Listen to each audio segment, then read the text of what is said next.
So if you know me, you know I pretty much value strategy over everything else in Survivor. I do love my fair edits and wacky character time, but at the end of the day, Survivor is a television show, which means it should be exciting. So I like the exciting stuff. Blindsides, idle plays, big moves. My criticism of recent seasons are less that they're game body and more that the abundance of idols and advantages make the game less intrinsically fair and more reliant on luck and scavenger hunts. With that in mind, people might expect me to hate this season, as it's been relegated to mostly being character-driven and short on strategy. We'll get to why that's faulty later on, but the point is, like-minded fans such as myself rank San Juan del Sur criminally low. Dalton Ross barely has it outside of his top 5, and Purple Rock Podcast has it as 24 out of 40, which obviously is much higher than 35, but it's still pretty low, especially for what I consider a pretty fun season. Now, I'm not here to say that Dalton Ross and Purple Rock Podcast rankings are bad, everyone's entitled to their own opinion, yada yada yada. But I do believe that San Juan del Sur is better than a lot of people give it credit for. And not just because of the characters, but because of what I find the good strategy. The season is noteworthy for being the second edition of Blood vs. Water, a twist that was first used 1 year prior where previous players came back and competed against their loved ones. Critics and audiences alike responded well to the twist, and the season is now regarded as the season that officially brought Survivor out of its dark ages, seeing as how Caramoan was not really highly regarded. Blood vs. Water was so successful that it brought it back 1 year later, this time without Redemption Island and without previous returning players, an entirely new cast comprised of them and their loved ones. It was essentially a season of Amazing Race. Now, critics and producers alike have said that one of the flaws of the season was that the Blood vs. Water twist sort of cornered them into casting people that weren't really interested in the game. So you had, for every invested family member that knew they were doing, there was the other person that was, we'll be kind and say, was just along for the ride. You especially see that in some of the season's legendary characters, like Jeremy and Wentworth. Their loved one counterparts really don't seem all that well equipped for the strategic intricacies of the game. And in fact, Julie, loved one of the problematic sports player, John Rocker, infamously quit at the merge because she just really wasn't up to playing the game, especially without her boyfriend. But I'm not really sure how much weight that criticism holds. One, because casting uninteresting people because their loved ones are very interesting has its roots all the way back to the original Blood vs. Water season, unless you thought that the One World cast was just so inspiring that they needed full members of it. They didn't cast Kat or Monica because of some deep desire to see them again, they cast them because they wanted to see Hayden and Brad Culpepper. Same with who was once the title of the most boring winner, Ars. They wanted to get his brother Vetus, he was more interesting. And this has never been explicitly stated, but I'm pretty sure that Sierra was the catch in her group. What I'm trying to say, essentially, is that people being cast because their loved one is more interesting does not necessarily mean that the season is going to be bad.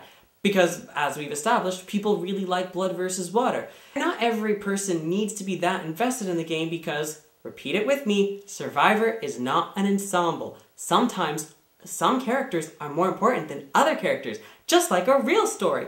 And the other reason the argument doesn't hold much weight is because one of the groups is Wes and Keith.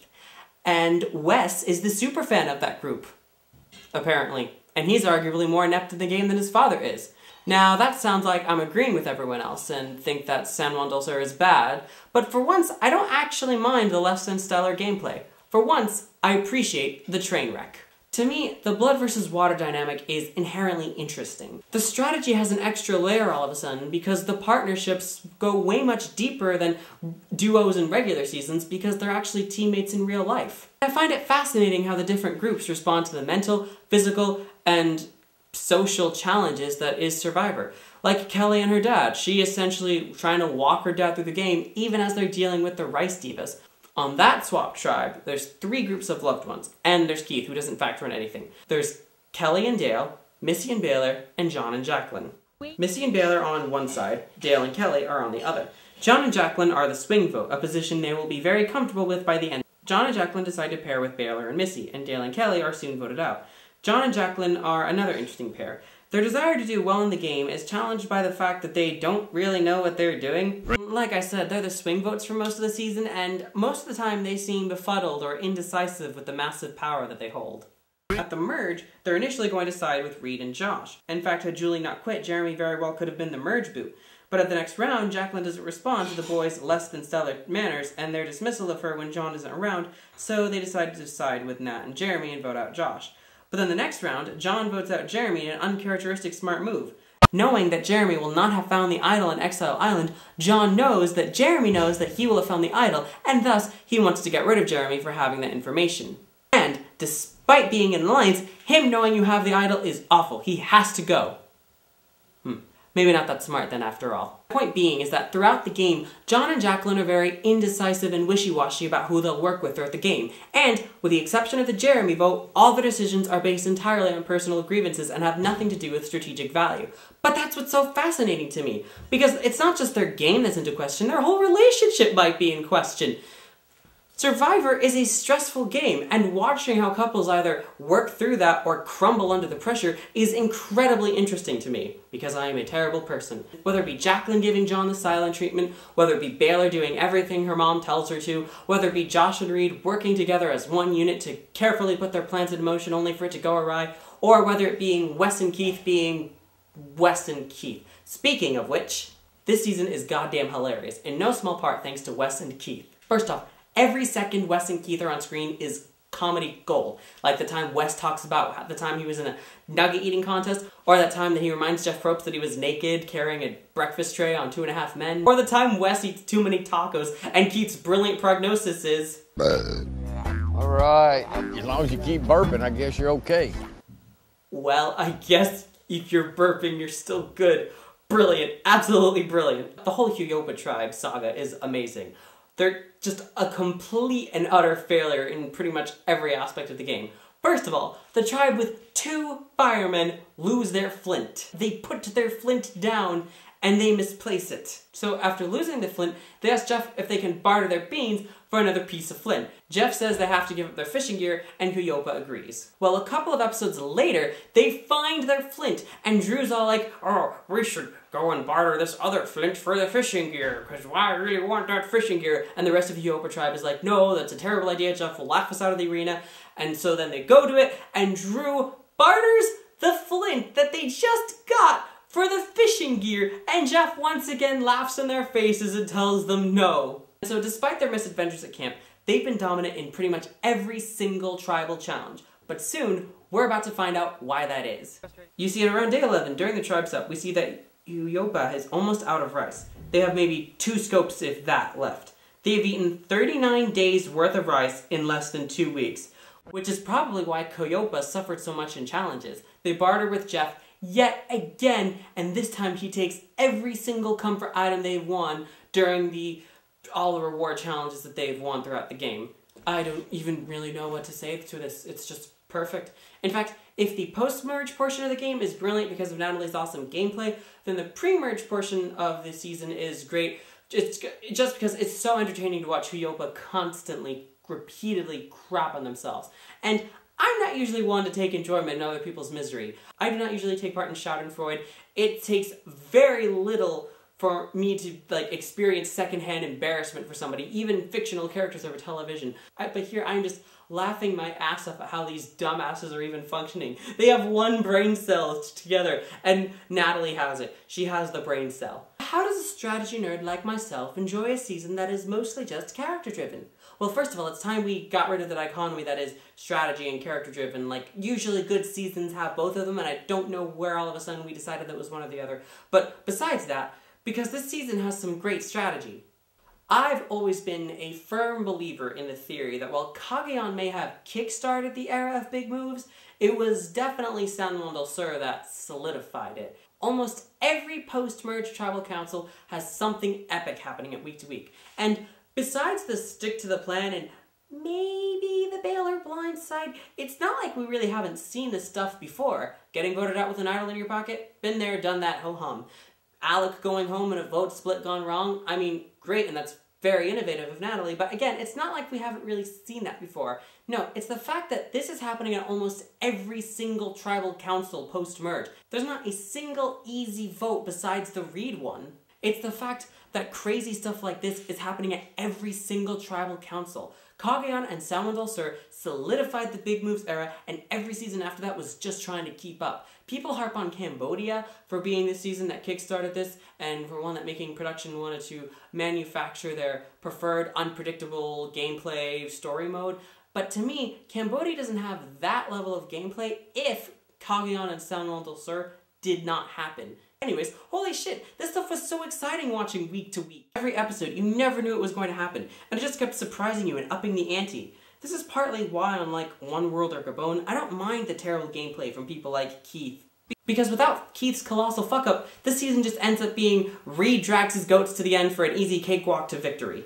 Keith, spilling the plan, lets Natalie and her allies realize that there's something going on, and it inspires John to play his idol, which in turn inspires Keith to play his idol, which then results in Keith idling out his own son. Like, why isn't that a meme? Why is it just, Fiera voted out her mom? Why is Keith idled out his son not a bigger deal than this? And that's just the beginning! These upcoming moves are why I love Natalie as a Survivor player so much. Balls to the wall, impressive gameplay that to me, no matter what her Winners at War performance looked like, earns her a spot among the all-time greats. On Hunahpu, Natalie and Jeremy were close allies. Bonded by the fact that their loved ones were the first two voted out on the Kyopa tribe, they quickly realized they were on their own and decided to work together. They created an alliance with Missy and Baylor, which John and Jacqueline eventually joined themselves. However, as already stated, John blindsides Jeremy early on at the merge. As of this point, Natalie vows revenge, but she can't do that yet because Reed and his stragglers are still a threat if left unchecked. That's why Natalie instructs John to play his idol, because John is still a number for her. She bides her time and lets Keith idle out his own son, votes Reed out in what is easily the most straightforward episode, if you're only counting tribal councils, because that round is where the infamous John and Jacqueline fight happens. Only after those two people go home does she put her plan into motion. Keith and Alec are the only two remaining members of the alliance, and they have no power. A vote split between the two of them is about to occur.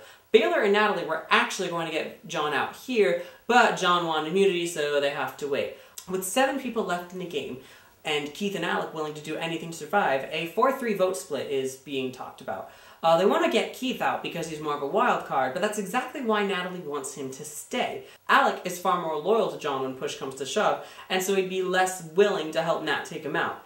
Nat fucks up the vote split and votes out Alec, but when they get to camp, she pretends that she was confused and thought she was supposed to vote for Alec all along, basically keeping it a secret that she went against her own alliance. And her alliance buys it and goes along with it, and Natalie is just as much part of her alliance as she was before. This is fucking phenomenal gameplay right here. Natalie went rogue from her own alliance and still somehow managed to convince them that she is not a threat at all and that she's still working with them.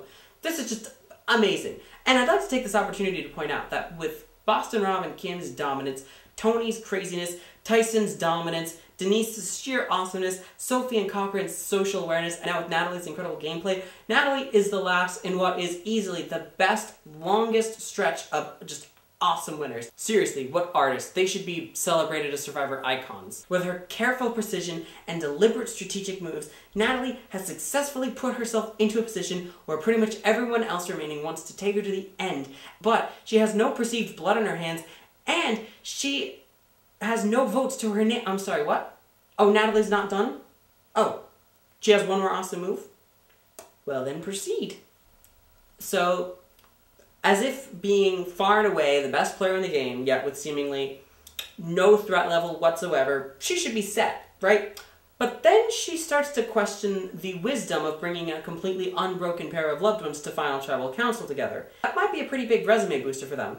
Now, Missy and Baylor were both so vehemently hated by all the other players that had Natalie actually taken Baylor and Missy to the end, it probably would have resulted in her being the first woman to have played a perfect game. But, to do that, she has to make it to Final Tribal Council. And Baylor and Missy could be a pretty big threat to that endeavor. Keith has turned out to be a surprisingly big physical threat, winning challenge after challenge. If she votes out Jacqueline and the final 4 is left with her, Keith, Baylor, and Missy, and let's say Keith wins immunity, well, Baylor and Missy aren't voting each other out, so that would leave only one option. Natalie goes home at 4. So she can't have that. So what she does instead is she goes to Jacqueline and uses her to vote out Baylor. But wait, that's only 2 people. But Natalie has an idol, which just so happens to have been found with the help of Baylor. And then she votes Baylor out. She idles out Baylor with the idol that Baylor helped her find. Oh my god. Oh, this is so perfect in every way. But she doesn't just boringly play the idol for Jack. Oh, no. That would be too boring. She walks up to Jeff. Well, of course she has to walk up to Jeff. She has to play the idol. But she walks up to Jeff. She turns her head to the rest of the members of Tribal Council, and she says probably the best 12 words ever uttered on Survivor. Jacqueline, did you vote for who I told you to vote for?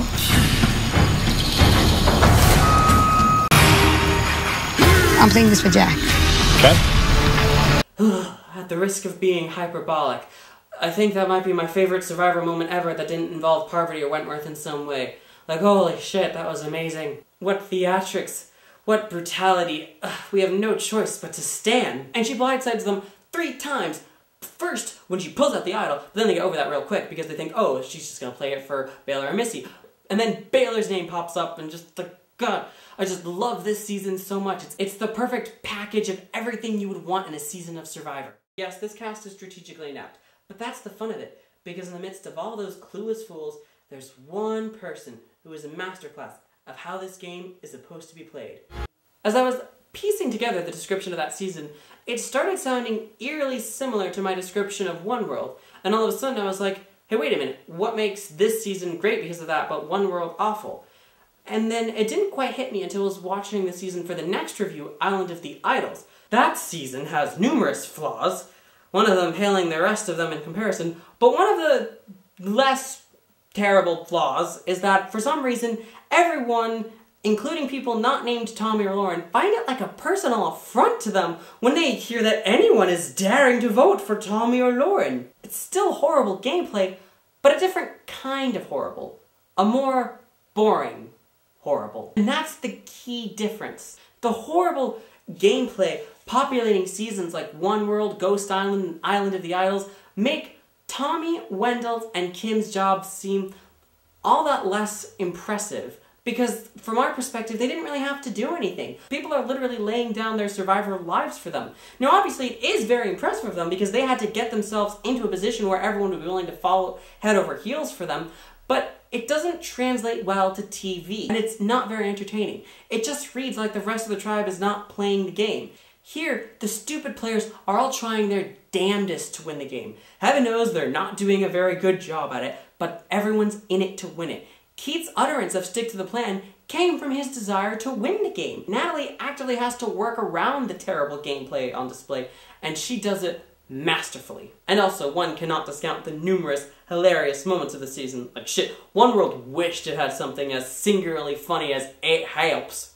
I think we took the wrong lessons from San Juan del Sur and from Natalie's game. Happening back to back with Cagayan and Tony's crazy antics probably gave a lasting impression to Survivor fans that were going to end up like campaigning to be on the show. That big moves are inherently good and you should be making them all the time, regardless of whether or not they actually improve your position in the game. But these moves aren't good because they're flashy and epic, they're good because they helped Natalie propel her position into the game. During the post-merge, Natalie was never really in the driver's seat, but she was the one dictating how the game went from a vote-to-vote basis. And she still somehow did this completely unscathed and with 0 votes to her name. Big moves aren't good in and of themselves. They're good for specific circumstances, but no one learned that lesson. So now everyone under the sun gets antsy and they just want to make a big move for the sake of making a big move, regardless of whether or not it actually improves their game. We saw this come to a head in Edge of Extinction and Island of the Idols. Missy voting out Chelsea for no reason. War Dog voting out Wentworth for no reason. I appreciate this season in a way that it's meant to be appreciated. Many people lump this season in with the train wrecks of Gabon, Nicaragua, but I think that's horribly unfair to San Juan del Sur. But mostly it's just inaccurate. This season is incredibly game-body. I have no reason why production would hate this season when it is clearly an important part of the evolution of the game that they love so dearly. By condemning this season to a train wreck, you're not only making a terribly, false argument, you're also ignoring its legacy as an important season in the big moves era of the show.